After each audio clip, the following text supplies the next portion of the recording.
Patriot. ഇപ്പൊ ഈ cinema കാണാൻ ഒരുപാട് പേര് നല്ല ആകാംക്ഷയുടെ മുൾമുനയിൽ നിൽക്കുകയാണ്. കാരണം മമ്മൂട്ടി മോഹൻലാൽ ഒന്നിക്കുന്നുള്ളത് മാത്രം മതി ഈ സിനിമയുടെ ഹൈപ്പ് കൂടെ. മമ്മൂട്ടി മോഹൻലാലിനും ഒരുപാട് 2020 ശേഷം ഒന്നിക്കുന്ന സിനിമ.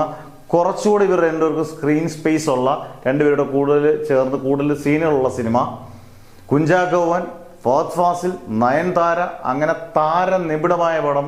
മഹേഷ് നാരായൺ ഡയറക്റ്റ് ചെയ്യുന്ന പടം. അങ്ങനെ എല്ലാ രീതിയിലും സിനിമ ഇൻഡസ്ട്രിയിലെ എല്ലാ പ്രേക്ഷകരും ഉറ്റുനോക്കുന്ന സിനിമ ഇന്നുകൊണ്ട് ഫുൾ ഷൂട്ടിംഗ് തീർന്നു, പാക്കപ്പ് ആയിട്ടുണ്ട്. ഇതിന്റെ റിലീസ് ഡേറ്റ് ഇപ്പം പറയുന്നത് ഏപ്രിൽ 2ാമത്തെ ആഴ്ച 3ാമത്തെ ആഴ്ച. കൺഫേംഡ് ആയിട്ടില്ലെങ്കിൽ പോലും ഏപ്രിൽ റിലീസ് കൺഫേംഡ് ആണ്. ഏപ്രിൽ 9ഉം 15ഉം ഒക്കെ പറയുന്നുണ്ട്. എന്നാലും ഏപ്രിൽ കൺഫേംഡ് ആണ് മഹേഷ് നാരായണന്റെ പാട്രിയോട്ട്. അന്നേരം മമ്മൂട്ടിയും മോഹൻലാലിനെയും സ്ക്രീനിങ് കാണാൻ ആഗ്രഹിക്കുന്നവർക്കെല്ലാം എന്തായാലും നമ്മൾ ഒരുപാട് സിനിമകൾ കാണുന്നുണ്ട്.